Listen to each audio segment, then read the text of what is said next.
Paratopia Podcast Storytelling apresenta Aviso de gatilho. Este podcast trata de temas sensíveis como morte, abuso, estupro, incesto e suicídio, não sendo indicado para todos os públicos.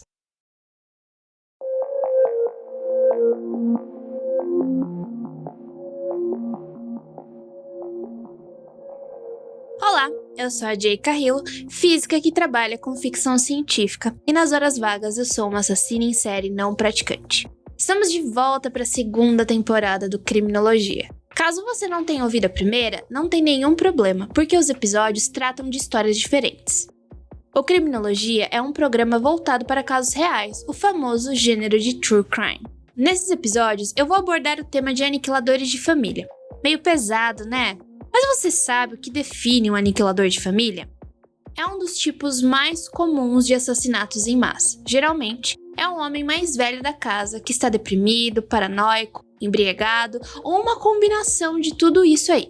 Ele mata cada membro da família que está presente, às vezes incluindo até os animais de estimação, podendo cometer suicídio após o crime ou pode forçar a polícia a matá-lo.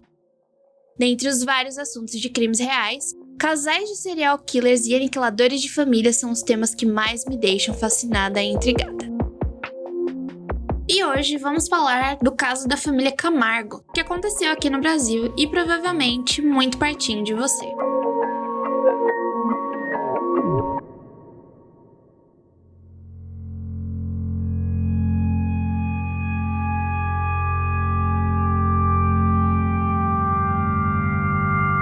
No dia 5 de novembro, Paulo contou aos amigos mais próximos que faria uma viagem com a mãe e as irmãs para o Paraná. Alguns dias depois, quando retornou, mas sem a família, ele informou que todo mundo tinha morrido em um acidente de carro perto de Curitiba. Para piorar a situação de não ter nem ao menos um funeral para nenhuma delas, a história de Paulo começou a mudar bastante sempre que ele contava para uma pessoa diferente, levantando desconfianças. Além dos vizinhos e amigos não conseguirem encontrar notícias de nenhum acidente de carro com pessoas mortas, o comportamento de Paulo mudou bastante. Ele era frio e distante, não se importando nada com a morte de sua família. As desconfianças levaram a denúncias e as denúncias levantaram suspeitas da polícia, que descobriram que Paulo tinha construído um poço no quintal da casa no final de outubro para um novo investimento, uma fábrica de adubos.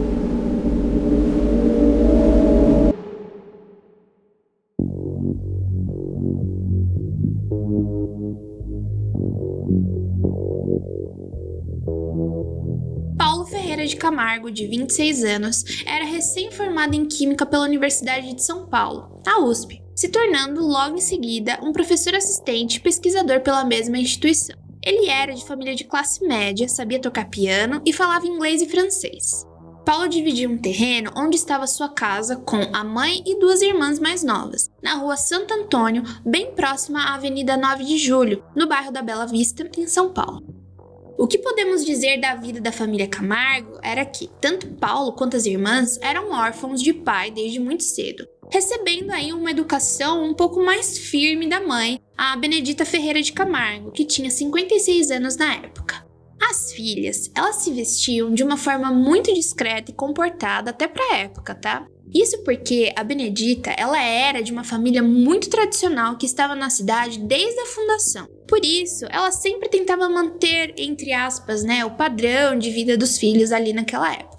Então, apesar do abalo emocional após a perda do pai, a família teve que gerir o seu dinheiro da melhor maneira possível, tentando sustentar ali o mesmo padrão de vida exigido pela sociedade paulistana. Só que assim, infelizmente, essas reservas estavam acabando.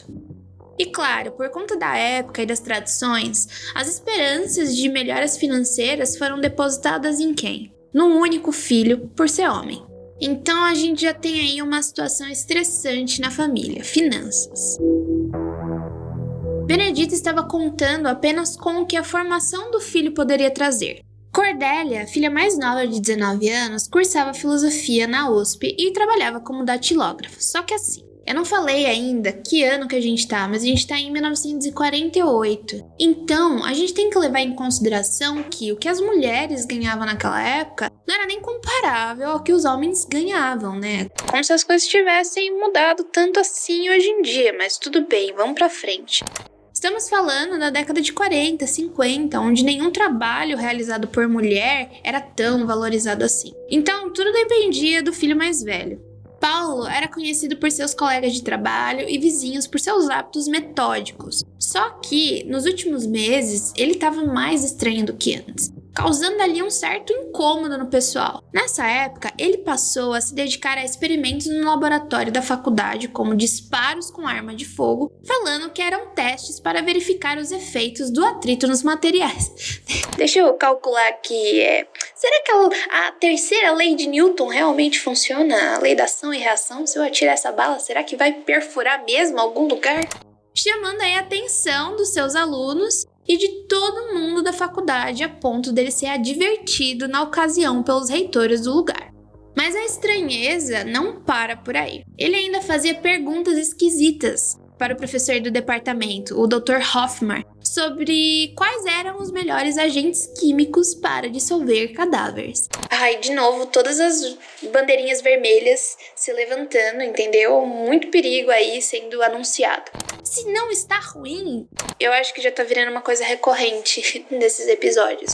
Se não está ruim, estou aqui para te mostrar que pode piorar. E nesse caso, piorou de novo, cara. As coisas ali começam a ir literalmente Glória Maria, só ladeira abaixo, porque o Paulo revelou que ele estava apaixonado por uma mulher chamada Isaltina dos Amaros, de 23 anos, que, além de balconista, também trabalhava como assistente de enfermagem. Então, mais ou menos, ela trabalhava no período do dia para ter uma renda e estudava à noite. Só que, até aí, nenhum problema ao meu ver, certo? O maior problema ainda não era esse, e sim que existiam rumores de que ela não era mais virgem. De novo, vale lembrar da época em que nós estamos falando aqui, uma época onde essas coisas eram sim hipervalorizadas, ainda mais na elite paulistana. Para piorar mais ainda as coisas, de novo, falando agora no quesito financeiro, Paulo tinha que pagar o tratamento de uma das suas irmãs que tinha acabado de ser diagnosticada com esquizofrenia.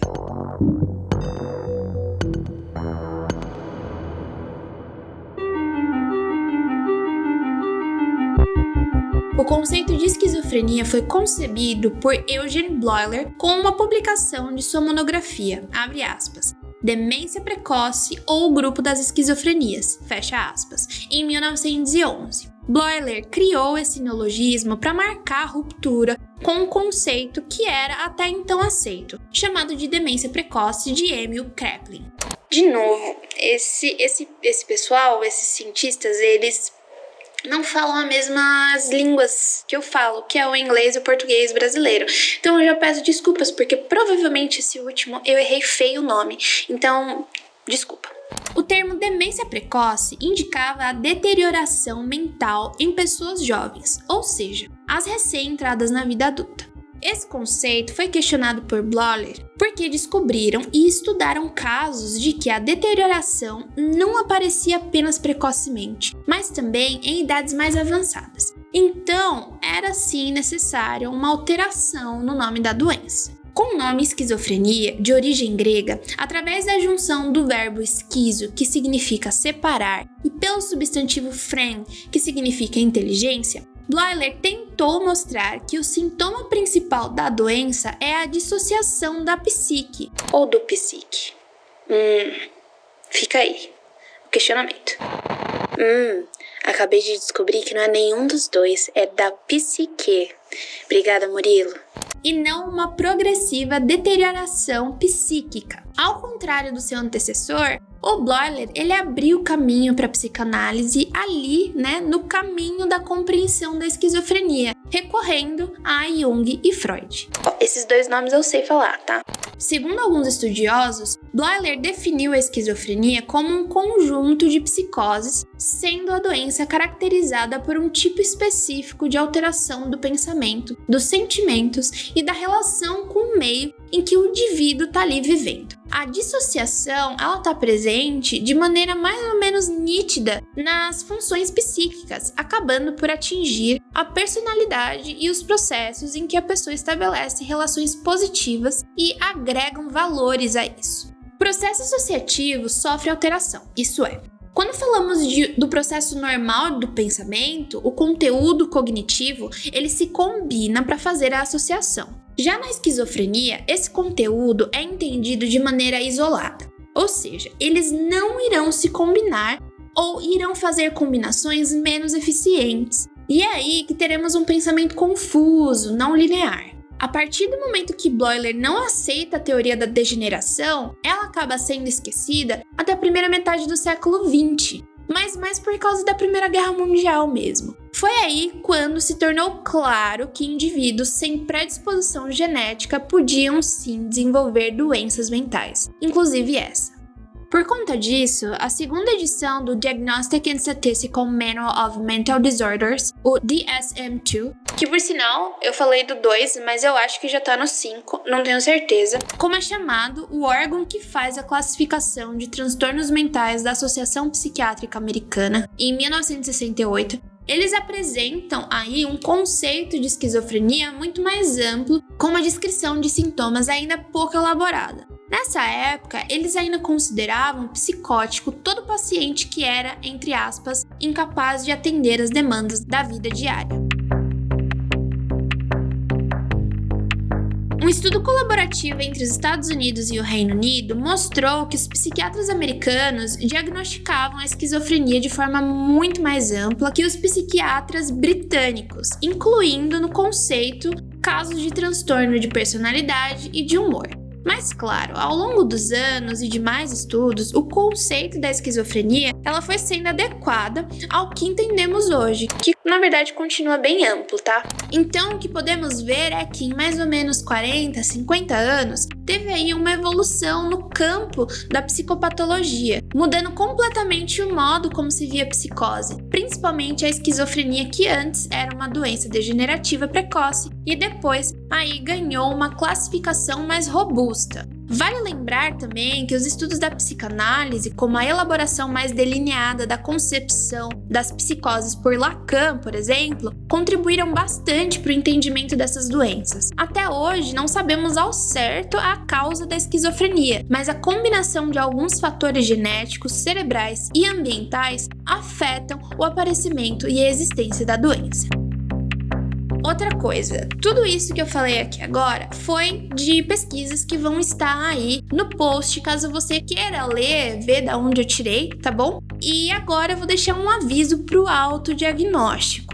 Caso você tenha se identificado ou identificado alguém com a descrição dessa doença, por favor, procure um médico e não tome medidas e decisões sem a opinião de um. Eu não sou médica e eu só utilizei artigos feitos na área para evidenciar e dar uma breve, história sobre a esquizofrenia, mostrando como é uma doença relativamente nova e que foi preciso muitos estudos durante muitos anos para se entender o que estava acontecendo e para mostrar a dimensão de como uma doença que ainda é recente para a ciência, em 1950, pode ter afetado uma família aqui no Brasil.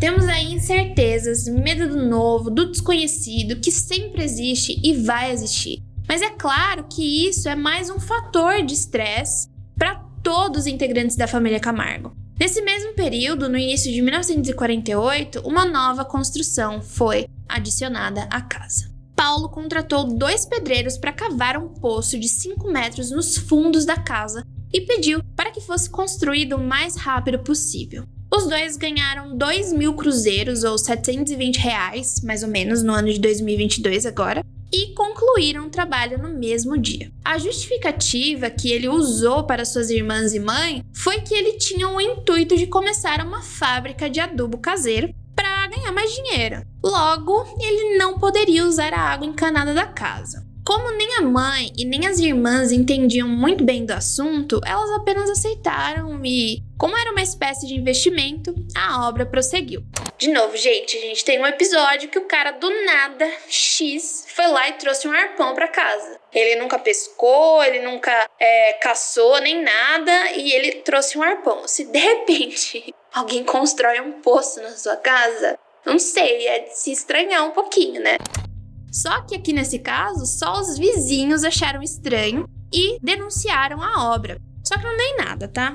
E eu acho que eu também não denunciaria, eu só acharia estranho. Isso porque, pra você fazer adubo caseiro, tem como você fazer de várias maneiras. Mas o adubo que eu acho que ele pretendia fazer era o adubo NPK, feito de borra de café, que vai nos dar o N, né, de nitrogênio, a casca de banana, que vai nos dar o P, do potássio, e casca de ovo, que a gente vai terminar acrescentando o cálcio.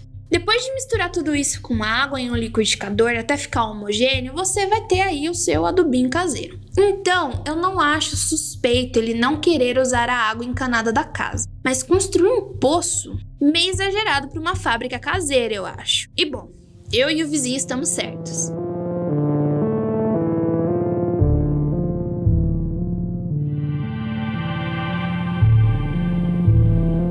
A pressão das coisas acontecendo com Paulo aparentava ser cada vez maior, refletindo, claro, no seu comportamento. Muitos achavam que ele estava usando ópio, mas na realidade ele estava completamente cansado por causa da quantidade de coisas que ele precisava pagar, já que o dinheiro da herança estava quase esgotado. Para isso, ele dobrou seus turnos, deu aulas particulares e cobria os horários de outros amigos professores para conseguir ganhar mais. E eu posso atestar que isso pode dar problema sim. Não aconteceu comigo ainda, acho que tá quase acontecendo. Mas meu pai, ele trabalhava numa empresa que trabalhava com a metodologia siderúrgica, né? Muito conhecida, que foi privatizada bem na época que ele estava tentando conseguir subir de cargo. Antes dessa transição, a fábrica ela teve muitos problemas com funcionários cobrindo cargos que não eram os seus. E o pior, sem receber por isso. Lembro que eu era muito criancinha ainda, mas eu nunca via meu pai por conta das longas horas trabalhadas, né? No final das contas, ele teve que entrar com um processo contra a fábrica e acabou se aposentando aos 35 anos de idade, logo quando privatizaram o lugar. E foi mais ou menos nessa confusão que o Paulo começou a namorar a Isaltina. E mesmo com a sua família rejeitando o relacionamento, os dois se encontravam às escondidas, né? Olha, eu acho que a gente tem estressores o suficientes aqui, não é? E o que eu quero dizer é que, com toda certeza, a gente passa por situações difíceis que a gente não sabe como resolver a parada no momento. E invariavelmente, algumas pessoas elas só irão também dificultar a situação, né? Mas nada disso justifica o que Paulo fez a seguir.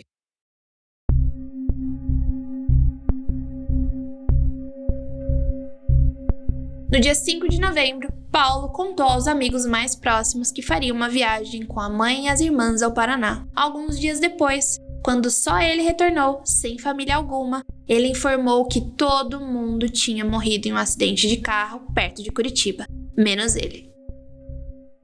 Para piorar toda a situação de não ter nem ao menos um funeral para ninguém, a história do Paulo começou a variar e variar muito. E obviamente a desconfiança ali vai crescer, né? Além dos vizinhos e amigos não conseguirem encontrar nenhuma notícia do que tinha acontecido de fato, o comportamento do Paulo começou a mudar bastante. E ele foi se tornando frio, distante, como que se não importando com a morte da família.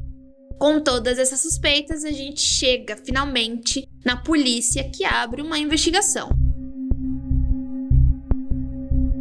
Descobriram que Paulo tinha construído um poço no quintal. Um poço. Gente, chega a ser surreal. No quintal da casa, no final de outubro, para o seu novo investimento, a fábrica de adubos. Eles também foram até a USP, né, investigar o comportamento de Paulo nos últimos tempos. E tudo que eles ficaram sabendo só o tornou ainda mais suspeito. No dia 23 de novembro, os policiais foram até a casa de Paulo para revistar o local e interrogá-lo sobre o poço e a morte repentina e sem corpos da sua família. Acompanhado pelos investigadores, o Paulo ele mostrou o poço do qual não tinha nenhuma irregularidade. Não haver irregularidades não quer dizer que eles não tenham achado o local estranho, né? E principalmente tinha um cheiro horrível ali. Os policiais então chamaram o corpo de bombeiros e pediram que escavassem para entender de onde estava vindo aquele cheiro e o que era aquele odor, né? Junto com os oficiais, o Paulo acompanhou todo o processo de escavação até encontrarem os corpos das 3 vítimas, envoltos em um tipo de pano, amarrados e jogados de cabeça para baixo. Segundo a análise da cena do crime pelos policiais, o plano de Paulo teve 2 partes. Primeiro, entre 9 e 10 da manhã do dia 4 de novembro, Paulo matou a mãe e a irmã mais velha, Maria Antonieta, e arrastou os corpos até o quintal dos fundos.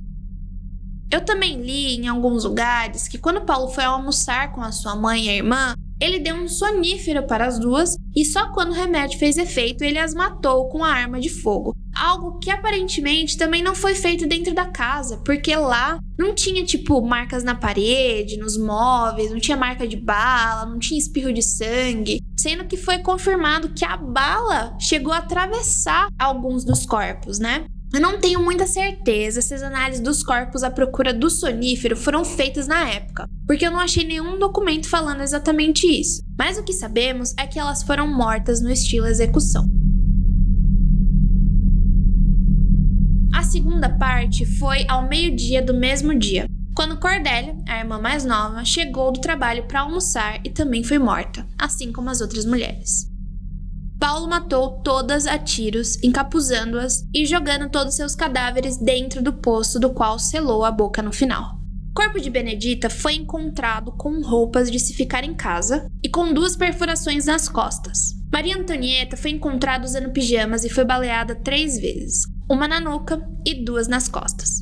Já Cordélia estava com a roupa do trabalho e foi atingida 2 vezes, uma nas costas e outra na nuca. Todos os 3 cadáveres estavam em estado avançado de decomposição.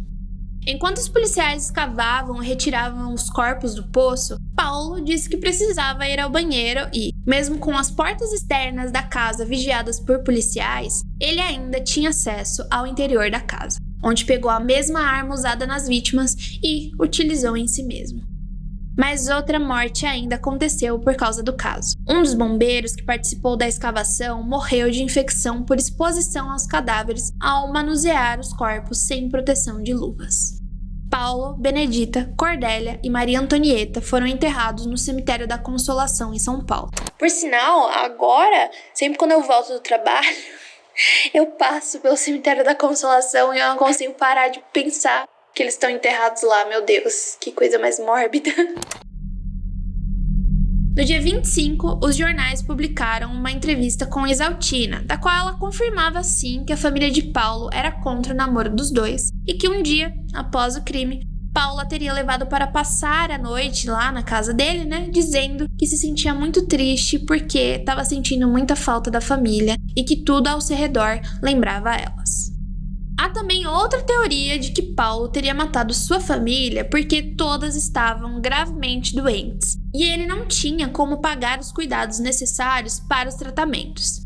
Segundo notícias da época, além de uma das irmãs ter esquizofrenia, a outra, além de ser paralítica, tinha epilepsia e a mãe estava com um câncer na perna. Eu não consigo dizer qual irmã teve o que de fato, porque eu vi algumas informações conflitantes, mas como a Cordélia era a que estava na faculdade e trabalhava, eu acredito que ela tinha sido diagnosticada com esquizofrenia e a Maria Antonieta, a mais velha, era com deficiência, uma vez que, pelo que eu entendi, ela não saía muito de casa. Por mais que existissem especulações, nunca saberemos de fato qual foi a real motivação de Paulo para os crimes. Mas assim, se olharmos com a lente dos aniquiladores de família, podemos supor algumas respostas.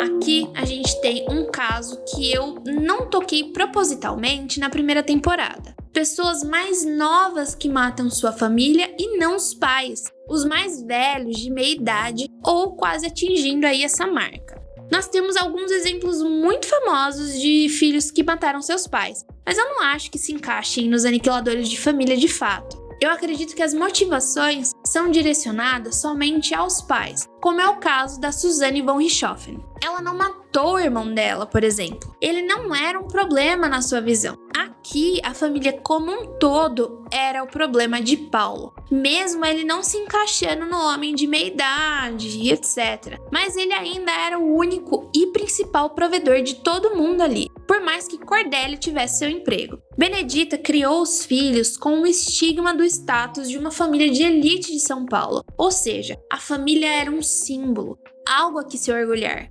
Mas as dificuldades financeiras fizeram esse status aí entrar em colapso e Paulo viu que não estava conseguindo manter isso. Ele não estava conseguindo manter as aparências financeiras. Para adicionar mais tensão, a família da qual ele basicamente sentia que estava levando nas costas, o desapontou no momento em que foram contra o seu novo relacionamento. Eu acredito que essa decisão que ele tomou foi um jeito de punir a família por não viver de acordo com seus ideais de vida familiar. E acredito mais ainda que esse ato de punição foi uma forma de se vingar da mãe, que além de exigir boas condições financeiras para todo mundo, era contra suas decisões.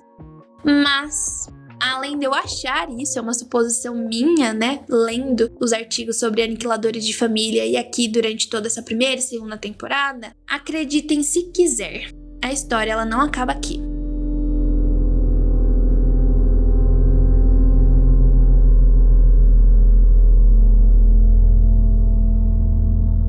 Depois dos assassinatos, surgiram rumores de que o terreno era mal assombrado e que ali havia uma maldição não só apenas por causa do crime do poço, como as mortes ficaram conhecidas na época. A casa foi demolida no início dos anos 50 com outras construções ao redor. Uma parte desse terreno foi comprado pela Joelma S.A., importadora, comercial e construtora, construindo no número 140 o edifício Joelma. O prédio começou a ser construído em 1969, onde a empresa Joelma utilizou o mais moderno dos sistemas de incêndios. Isso segundo um dos diretores da empresa, Jorge Kassab. O Joelma me lembra um pouco da história do Titanic, sabe? Nossa, esse navio nunca vai afundar. Daí o Joelma, não, esse aqui é o melhor e mais moderno sistema de incêndios. E daí a gente já meio que sabe o que acontece, né? Na construção, usaram uma estrutura de concreto armado com vedações de tijolos ocos na parte de fora, cobertos por reboco e fachada de ladrilhos. As janelas eram de vidro em esquadrias de alumínio e a cobertura com telhas de cimento amianto em uma estrutura feita de madeira. No subsolo e no térreo ficavam os registros e os documentos ali das empresas. Do 1º ao 10º andar seriam os estacionamentos. 11º ao 25º as salas de escritórios, divididas em 2 torres, a norte virada para a Avenida 9 de Julho e a sul virada para a Rua Santo Antônio. Quando a sua construção foi finalizada em 72, o edifício ele foi alugado ao banco Crefsul de Investimentos. O Crefsul era uma instituição média na época, mas cresceu nos anos seguintes com a incorporação do Banco Antônio de Queiroz, comprado com o dinheiro do PROER, ou também conhecido como Programa de Estímulo à Reestruturação e ao Fortalecimento do Sistema Financeiro Nacional. Um programa econômico brasileiro bem polêmico, tá? Elaborado ali no governo do Fernando Henrique Cardoso e implementado no final de 95. Mas ele quebrou mesmo assim por conta do seu dono, Ricardo Mansur, que cumpre prisão domiciliar desde fevereiro de 2020. Onde os prejuízos globais a terceiros da instituição, segundo a apuração do Banco Central, chegam a 407 milhões de reais. A empresa ainda terminava de mudar seus departamentos quando no dia 1º de fevereiro de 1974, às 8h54 de uma sexta-feira, um curto-circuito de um ar-condicionado do 12º andar deu início ao incêndio, que se espalhou muito rápido por todo o prédio. As salas e escritórios no Joelma eram dispostos por divisórias com móveis de madeira, pisos de carpete, cortinas de tecido e forros internos de fibra sintética, materiais que com toda certeza contribuíram para o incêndio incontrolável que se instalou ali. O Joelma tinha apenas uma única escada que ficava no centro e ligava as 2 torres de escritórios. Não tinha escada de emergência, nem brigadas de incêndio ou qualquer outra coisa que ajudasse em uma evacuação. No início do incêndio, muitos conseguiram fugir pelos elevadores. Só que em determinado momento, eles pararam de funcionar, provocando algumas mortes, como a de um grupo de 13 pessoas que até hoje não foram reconhecidas em um desses elevadores. Eles ficaram conhecidos como as 13 almas do edifício Joelma, e todos os corpos foram enterrados lado a lado no cemitério São Pedro. No entanto, um tempo depois do enterro, um dos zeladores e os visitantes do local afirmaram ouvir gritos vindos dos túmulos. A solução encontrada foi jogar água nas covas para apagar o fogo do incêndio, do qual eles possivelmente ainda achavam que estavam. Foi a partir desse fato que o local começou a chamar a atenção das pessoas, transformando alguns em devotos. Eles deixavam e deixam ainda copos de água em cima dos túmulos e declaram que as 13 almas já deram várias graças aos vivos. A escada estava tomada pela fumaça que já se tornava densa, impedindo a fuga das pessoas por ali. Então, já que não tinha mais saída para descer, as pessoas começaram a subir na tentativa de serem resgatadas no topo do prédio, mas alguns também tentaram achar abrigo nos banheiros, nos parapeitos da janela e no 25º andar, que tinha saída para os terraços das torres norte e sul. O corpo de bombeiros recebeu a primeira chamada às 9h03 da manhã. 2 minutos depois, viaturas partiram de quartéis próximos, mas por conta do trânsito naquele horário, eles só chegaram às 9h10. Alguns helicópteros fizeram uma tentativa de ajudar no resgate, mas o prédio não tinha um heliponto no teto.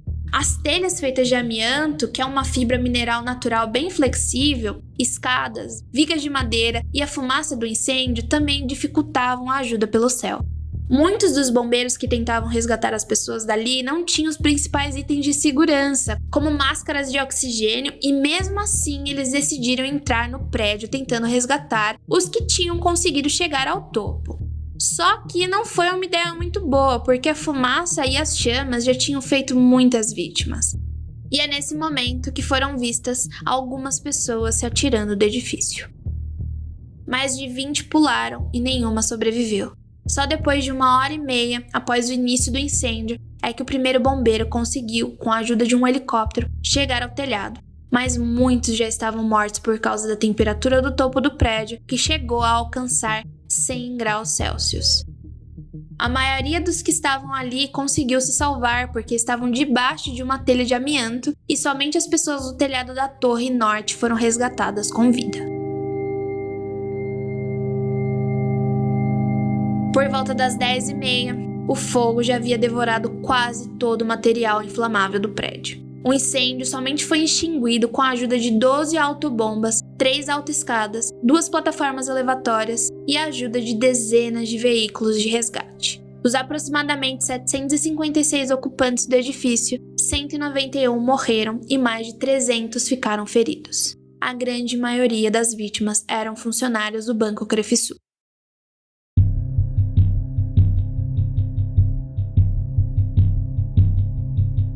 A investigação sobre as causas da tragédia apontava a Crefisul e a Termoclima, que era a empresa responsável pela manutenção elétrica, como os principais responsáveis pelo incêndio. Os laudos afirmavam que o sistema elétrico do Joelma era precário e estava completamente sobrecarregado. O resultado do julgamento foi divulgado no dia 30 de abril de 1975 e Kirill Petrov, gerente administrativo do Crefisul, foi condenado a 3 anos de prisão.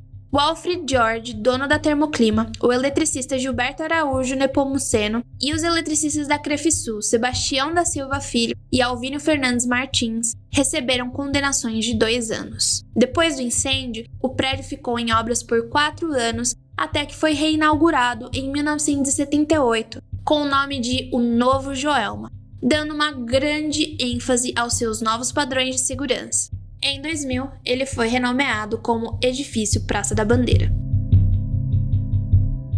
Além do evento das 13 almas, funcionários que já trabalharam no edifício disseram que viram aparições de espíritos, gritos e vozes, e situações bem estranhas, como faróis de carros vazios acenderem e apagarem nos estacionamentos. Ou seja, o local estava ganhando a fama de amaldiçoado, uma vez que era a segunda tragédia ali. Como uma tentativa de explicar os eventos, algumas pessoas especulam que até o final do século XIX, ali teria sido um pelourinho. Só que essas especulações estão meio equivocadas por aproximadamente 2 km de distância, ou se você for andando, uns 25 minutinhos. Realmente, o passado de São Paulo carrega sim a história de um pelourinho e de uma forca, só que nos territórios da Sé e Liberdade, onde eram realizados o que chamavam de castigos corporais, porque eu chamo de tortura, entendeu?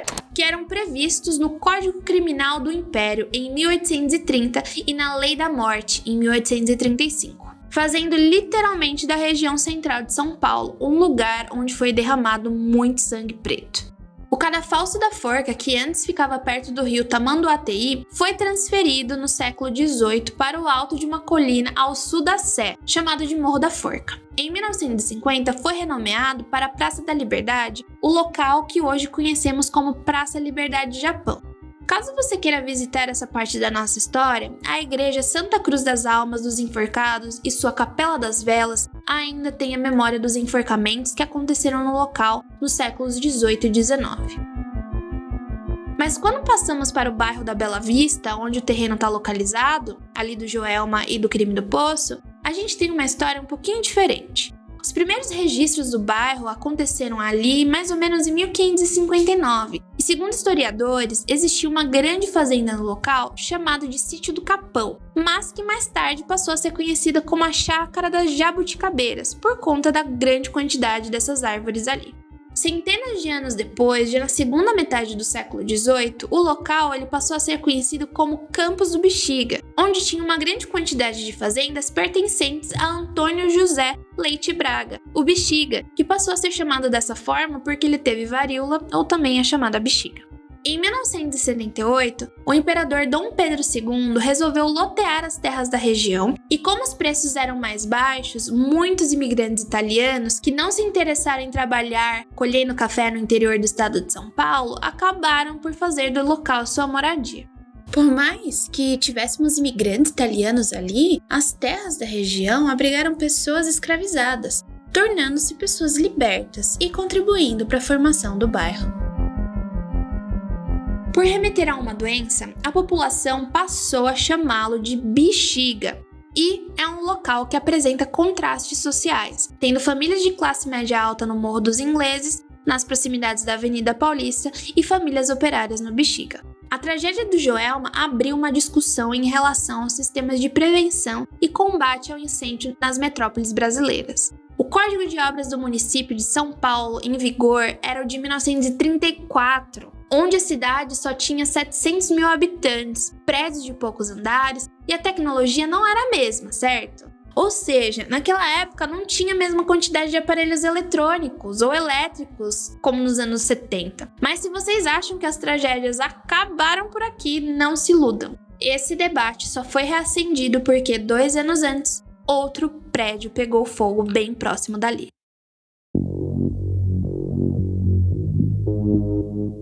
A 16 minutos de distância dessa região da Bela Vista, o edifício Andraus é um prédio comercial localizado no bairro da República, na esquina da Avenida São João com a Rua Pedro Américo.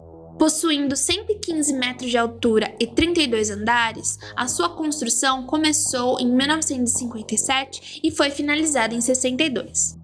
Originalmente, o edifício iria se chamar Edifício 50, por ser o 50º a ser erguido pela construtora Organização Construtora Incorporadora Andraus, ou Ocean, mas acabou mudando de nome para homenagear o seu fundador.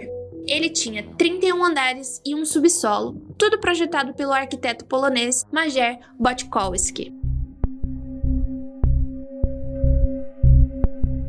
O fogo começou por volta das 4h20, na seção do crediário das Casas Pirani, localizada no 3º andar.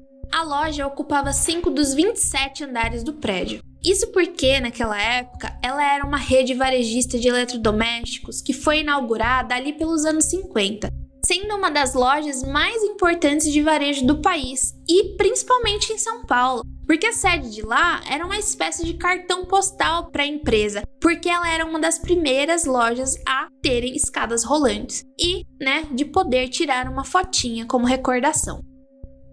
O fogo começou com um curto-circuito em um dos cartazes de propaganda da loja. Em menos de 10 minutos, o fogo começou a se propagar pelos andares na parte de baixo e então os de cima. Mesmo com os bombeiros chegando em menos de 1 hora do início do incêndio, em 2 horas o fogo tomou conta de todo o prédio. Eles usaram lençóis úmidos para se proteger da fumaça, porque, assim como no Joelma, não havia máscaras suficientes. Figueiredo Ferraz, que era o prefeito de São Paulo na época, mobilizou ambulâncias de todas as secretarias da prefeitura, carros-pipas e o único helicóptero disponível que foi o primeiro a chegar ao heliponto do edifício para resgatar as vítimas às 5h15 da tarde. Segundo a Memória Globo, ele diz que 500 pessoas foram resgatadas pelo heliporto.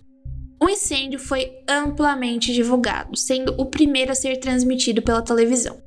O comandante do Corpo de Bombeiros declarou, por volta das 9h30 da noite, que os trabalhos de rescaldos iam começar, uma vez que o trabalho deles não acaba quando o fogo é contido. Ainda é necessário apagar todos os focos remanescentes que possam reacender as chamas. Então, o rescaldo acaba sendo realizado em 2 etapas. Uma focada em apagar todos os focos ativos e a outra em eliminar combustíveis dentro daquela área.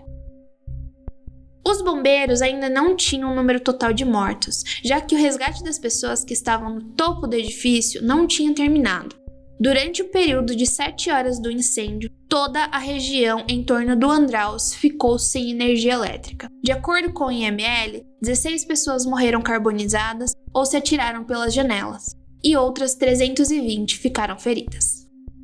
Nilson Casarini, gerente-geral das Casas Pirani, foi condenado a 2 anos de prisão, com direito a sursis, que é um benefício dado em caso de pena, ou seja, após a sentença condenatória. Na verdade, é uma suspensão da execução da pena privativa de liberdade que não seja maior que 2 anos. A empresa também passou por um processo judicial de indenização às vítimas e feridos e teve sua falência decretada logo depois. Por sinal, eu ouvi um episódio do Luz Acesa do Não Inviabilize, que é um spin-off dela, de casos insólitos, que se chama Edifício Andraus, e que conta sobre um sobrevivente do edifício que recebeu todos os sinais sobrenaturais ou não para ele não ir ao trabalho naquele dia, e mesmo assim ele foi. O prédio foi reformado logo depois do incêndio, ganhando parapeitos entre um andar e outro, portas corta-fogo, iluminação de emergência, escadas externas e brigada de incêndio. A Secretaria de Habitação exigiu a revisão total da instalação elétrica dos andares, removendo as extensões irregulares e o aquecimento dos disjuntores, construindo também uma nova escada de emergência. Hoje, o edifício abriga repartições públicas. Eu realmente não tenho certeza se o local é amaldiçoado ou não, mas é de se pensar que tantas tragédias têm acontecido na mesma região. Mas aí, eu vou deixar com vocês. Vocês conhecem outras histórias sobre a região que possam evidenciar que ela realmente é amaldiçoada?